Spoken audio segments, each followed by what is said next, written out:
कमीत कमी श्रमात बनवलेली गरमागरम वाफळलेली चिकन बिर्याणी सोबत चटकदार आणि झणझणीत अशी कलेजी फ्राय, आहाहा काय भन्नाट बेत आहे। त्यातही बिर्याणी एकाच भांड्याचा वापर करून बनवलेली असेल तर सोन्याहून पिवळे।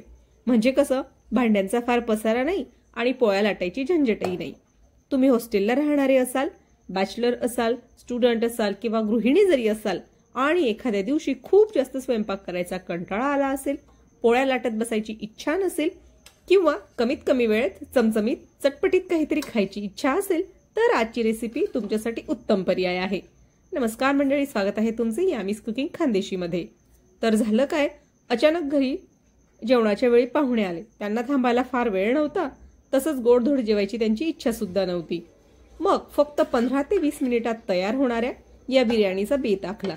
चला तर मग फक्त 15 मिनिटात तयार होणारी, हॉटेलमध्ये मिळते त्याच चवीची आणि भांड्यांचा फार पसारा न करता झटपट प्रेशर कुकरमध्ये चिकन बिर्याणी कशी बनवायची आणि सोबतच तोंडी लावणीला चटपटीत अशी कलेजी फ्राय कशी बनवायची हे आपण बघूया।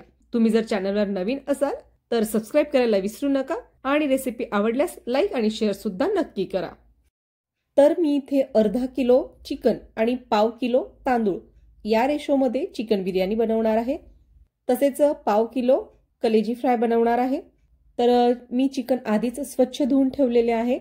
चिकन आधी धुवून घ्यायचे आहे आणि त्याला तुम्हाला हव्या त्या आकारामध्ये छोटे मोठे पीस जसे ठेवायचे असतील त्या पद्धतीने त्यांना कापून घ्यायचे आहे। तर मी इथे मॅरिनेट न करताच रेसिपी सुरू करणार आहे, कारण ही इन्स्टंट रेसिपी मी शेअर करत आहे। तर गॅसवर प्रेशर कुकर ठेवून घ्यायचं आहे। त्यात 1 ते 2 मोठे चमचे तेल घेतलेले आहे। त्यात जिरे मोहरीची फोडणी घातलेली आहे। फोडणी चांगली तडतडल्यानंतर त्यात काही खडे मसाले आपण घालून घेणार आहोत, जसं की तेजपत्ता, लवंग, मिरे, विलायची, 10 ते 12 काजू, हे सर्व साहित्य तेलामध्ये घालून चांगले परतून घ्यायचे आहे। त्यानंतर 2 मोठ्या आकाराचे कांदे घ्यायचे आहेत। या कांद्यांना लांब आकारात कापून घ्यायचे आहे। हे काप तेलात टाकून व्यवस्थित तळून घ्यायचे आहे। कांदे चांगले सोनेरी रंगाचे होईपर्यंत इथे तळायचे आहेत। त्यानंतर सोबतच आलं लसणाची पेस्ट मी इथे घालून घेतलेली आहे। कांदे आले लसणाची पेस्ट चांगली गुलाबीसर झाल्यानंतर त्यात 1 मोठ्या आकाराचा टोमॅटो कट करून तो घालून घेतलेला आहे आणि हे सर्व साहित्य तेलामध्ये चांगले मऊ होईपर्यंत शिजवून घ्यायचे आहे। त्यानंतर यामध्ये काही बेसिक मसाले घालायचे आहेत, जसे की लाल तिखट, हळद, गरम मसाला, धने पावडर आणि थोडा जास्तीचा बिर्याणी मसाला इथे घालून घेतलेला आहे। मसाल्यांना चांगले तेल सुटेपर्यंत तेलात भाजून घ्यायचे आहे। मसाले चांगले भाजले गेल्यानंतर त्यात आधीच स्वच्छ धुवून घेतलेले चिकन घालून घ्यायचे आहे आणि हे चिकन सुद्धा तेलामध्ये चांगले शिजवून घ्यायचे आहे। म्हणजे चिकनला जे स्वतःचं पाणी सुटतं ते पाणी आटेपर्यंत आपल्याला इथे चिकन तेलातच भाजून घ्यायचे आहे। तर या स्टेजला चिकनला तेलात परतवणे खूप जास्त आवश्यक आहे, कारण आपण इथे चिकन मॅरिनेट न करताच बिर्याणी बनवायला वापरत आहोत। तेलात चांगले भाजले गेल्यानंतर यात चवीनुसार मीठ घालून घ्यायचं आहे आणि आता या ठिकाणी मी जवळपास 1 वाटी दही इथे टाकलेलं आहे आणि सर्व साहित्य चांगले एकजीव करून घेतलेले आहे। तर सर्व साहित्य मिसळले गेल्यानंतर यावर एक झाकण ठेवून 5 ते 7 मिनिटे चिकन शिजवून घेणार आहोत। तर इथे कुकर बंद न करताच फक्त झाकून घेऊन मी शिजवलेलं आहे, कारण चिकनला शिजायला फार वेळ लागत नाही, भातासोबत ते नंतर पटकन शिजेल। तर मी इथे तांदूळ सुद्धा धुवून घेतलेले आहेत। तुम्ही बासमती किंवा बिर्याणीचा स्पेशल जो तांदूळ मिळतो तो इथे वापरू शकतात किंवा तुम्हाला आवडेल तो तांदूळ तुम्ही वापरू शकतात।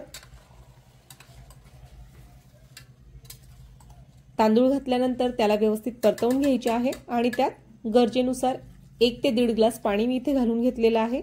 वरून कोथिंबीर आणि केशर घालून घेतलेलं आहे। बिर्याणी बनवताना फार जास्त पाणी घालू नये, कारण जर जास्त पाणी झाले तर बिर्याणी मोकळी होणार नाही, तिचा असा गचका होईल। आणि त्यानंतर कुकर बंद करून जवळपास 2 ते 3 शिट्या मंद आचेवर आपण घेणार आहोत। तर इथे कुकर लावून झालेला आहे। जोपर्यंत बिर्याणी शिजते तोपर्यंत आपण कलेजी फ्राय करून घेऊया। तर मी इथे कलेजी सुद्धा आधीच धुवून ठेवलेली आहे। गॅसवर एक पॅन ठेवून घेतलेला आहे। त्यात तेल घालून तेल चांगले गरम झाल्यानंतर त्यात ही कलेजी ॲड करायची आहे आणि या कलेजीचा रंग बदलेपर्यंत तिला व्यवस्थित तेलात हलवून घ्यायची आहे आणि 2 ते 3 मिनिटे झाकण ठेवून या कलेजीला शिजवून घ्यायची आहे। कलेजी शिजायला फार वेळ लागत नाही। कलेजी फ्राय करण्यासाठी थोडं जास्तीचं तेल वापरलं म्हणजे कलेजी बाहेरून छान क्रिस्पी होते आणि आतून मऊसूत शिजते। तर 2-3 मिनिटं हिला झाकून शिजवल्यानंतर झाकण काढून घ्यायचे आहे आणि वरून चटणी, हळद, मीठ आणि थोडीशी कोथिंबीर पेरून कलेजी व्यवस्थित तेलात तळून घ्यायची आहे। जर तुम्हाला हवं तर तुम्ही या स्टेजला चिरलेला कांदा टोमॅटो सुद्धा घालू शकता, पण मला झटपट रेसिपी बनवायची होती आणि फक्त चटणी मीठ घातलेली कलेजी फ्राय सुद्धा अतिशय चविष्ट लागते। तर इथे ही कलेजी फ्राय सुद्धा तयार झालेली आहे। बाहेरून मस्त खुसखुशीत ही बनलेली आहे आणि आतून छान शिजलेली आहे।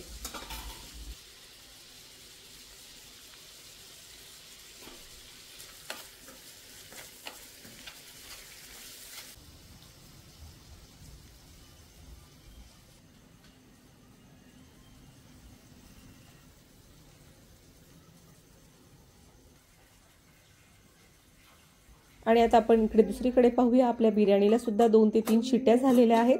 आता बिर्याणी उघडून बघूया। वा, अतिशय छान बिर्याणी शिजलेली आहे आणि अतिशय सुरेख रंग बिर्याणीला आलेला आहे। तर इथे मी भिजत घातलेल्या केशरचे थोडेसे पाणी घालून घेतलेले आहे, थोडीशी कोथिंबीर पेरून घेतलेली आहे आणि एक छोटीशी वाटी या बिर्याणीमध्ये ठेवून घेतलेली आहे। ती यासाठी की या बिर्याणीची चव वाढवण्यासाठी आपण एक छोटीशी स्टेप करणार आहोत। तर इथे मी हा कोळसा घेतलेला आहे। कोळशाला गॅसवर व्यवस्थित गरम करून घ्यायचा आहे, त्याला चांगला पेटवून घ्यायचा आहे आणि हा पेटवलेला कोळसा बिर्याणीमध्ये एक वाटी ठेवून घ्यायची आणि त्या वाटीमध्ये हा कोळसा टाकून वरून मस्त तुपाची धार सोडायची आहे आणि या कोळशाचा जो धूर होतो तो कुकरला झाकण लावून बंद करून आतमध्येच कोंडून घ्यायचा आहे, म्हणजे कोळशाच्या धुराची चव संपूर्ण बिर्याणीला येते आणि मस्त स्मोकी फ्लेवरची बिर्याणी आपली इथे तयार होते। तर 5-1 मिनिटे कुकरचे झाकण बंद करून हा स्मोकी फ्लेवर संपूर्ण बिर्याणीत एकजीव होऊ द्यायचा आहे आणि तुम्ही बघू शकता अतिशय सुंदर रंग बिर्याणीला आलेला आहे। दिसायला अगदी आपल्या नेहमीच्या बिर्याणी सारखीच दिसत आहे। सुंदर रंग सुद्धा आलेला आहे आणि या 3 मसाल्यांचा सुवास संपूर्ण घरात पसरलेला आहे।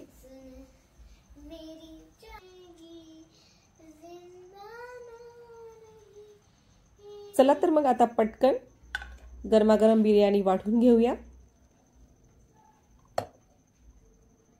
तुम्ही बघू शकता बिर्याणी अतिशय छान मोकळी झालेली आहे। चिकन सुद्धा व्यवस्थित शिजलेलं आहे, बिर्याणीला रंग सुद्धा छान आलेला आहे। गरमागरम वाफाळलेल्या चिकन बिर्याणी सोबत चटपटीत अशी कलेजी फ्राय सुद्धा इथे तयार आहे। सोबत रायतं, सॅलड, लोणचं, पापड, तुम्हाला जे जे आवडेल ते पदार्थ ताटात वाढून घ्यायचे आहेत आणि गरमागरम बिर्याणीचा आस्वाद घ्यायचा आहे। तर तुम्ही बघितलं की आपण एकाच भांड्याचा म्हणजे फक्त प्रेशर कुकरचा वापर करून इथे बिर्याणी तयार करून घेतलेली आहे। तुमच्याकडे कमीत कमी भांडे असतील किंवा तुम्ही हॉस्टेलला किंवा बाहेर कुठेतरी राहत असणार आणि तुमच्याकडे फार वस्तू नसतील तर अगदी जे साहित्य तुमच्याकडे उपलब्ध आहेत त्यात ही बिर्याणी अगदी झटपट पद्धतीने तयार होते आणि चव सुद्धा इतकी अतिशय उत्कृष्ट असते। तर भांड्यांचा फारसा पसारा न करता कमीत कमी वेळात अगदी 10 ते 15 मिनिटात तयार होणारी अशी ही मस्त भन्नाट रेसिपी आहे। ही अगदी कुणीही ट्राय करू शकतं। तर एकदा तुम्ही ही रेसिपी नक्की ट्राय करा। मला खात्री आहे रेसिपी तुम्हाला सर्वांना खूप आवडेल आणि तुम्ही ही रेसिपी वारंवार ट्राय करणार। तर रेसिपी तुम्हाला आवडली असेल तर लाईक, शेअर, सबस्क्राईब करायला विसरू नका। भेटूया पुढील व्हिडिओमध्ये। धन्यवाद।